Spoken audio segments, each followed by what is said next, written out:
introduce Stephanie Fanjul, who is the President and CEO of the North Carolina Partnership for Children, Smart Start. So I have props. Far be it for me to lose my props, right? But I want to thank Barbara and all of the staff and all the other sponsors for making it possible for us to speak up for children, for us to be able to remind everybody how critical it is today, as is always, for us to speak on behalf of what's good for children. You know, we always know, as parents and grandparents, this is my daughter Erin and my granddaughter Adelaide, who has on her a Smart Start t-shirt for the occasion. We try to keep all the grandchildren well attired, Sharon. But what I wanted to talk about, which actually Adelaide can show us, she'll be demonstrating while I'm talking, about the science about what we know happening in little kids' brains. And so we know that the difference, our prosperity, everything that's going to happen in North Carolina depends on how well we invest in our very young children. And so I brought with me another one of our props, and this is from the scientist, Jack Shonkoff, who runs the Children's Center at Harvard University. And what they talk about is the developing brain. And you can see, you don't even have to see much, but this top is normal. Adelaide, watch Adelaide, she's doing this, where your synapses and neurons are reacting constantly. Whereas a young child, your brain is growing at such an extraordinary rate that we can barely keep up. And actually, we can't keep up. But then sometimes when children are experiencing some kinds of stress or don't get what they need, then you can see just from the color picture that their neurons are not developing at the same level, that they're not making those connections that are so essential for the future, for their future, and oh, by the way, our future. So Adelaide was listening to the music, listening very intently, watching carefully and hearing, and you could tell that this is what's happening in her brain. And so I have every confidence that she's going to be amazing. But that we know that for some kids that doesn't happen. So the good news is that we're in North Carolina and we have made some investments, and that we have made investments in what this wiring needs to look like. The bad news is that everybody doesn't know that.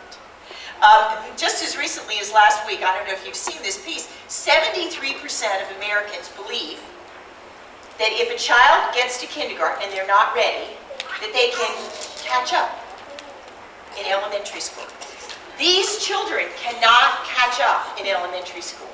We can get them there with incredible interventions and lots of very specialized treatment, but these children, if we send them to kindergarten with no neurons, Adelaide goes funny, with no neurons, then it's going to make it hard for them to continue. But if 73% of Americans don't understand the science, then we are in fact pretty far behind and have some serious work to do. So I'm delighted that we're going to have this opportunity to speak to our legislators and Congress.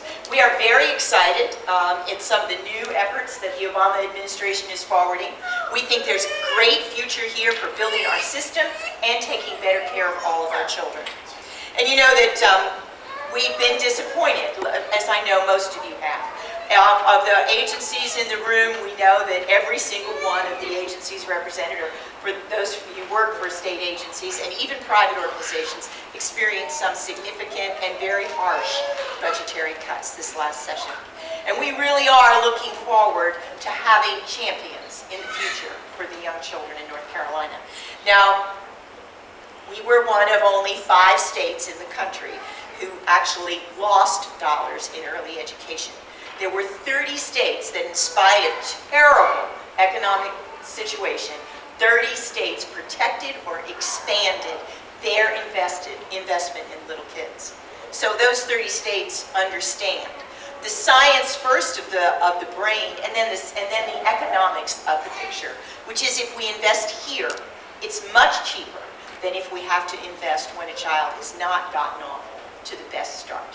So Jack Shonkoff's final statement, he says, once you know what we know about brain development, his question is, how can you morally walk away?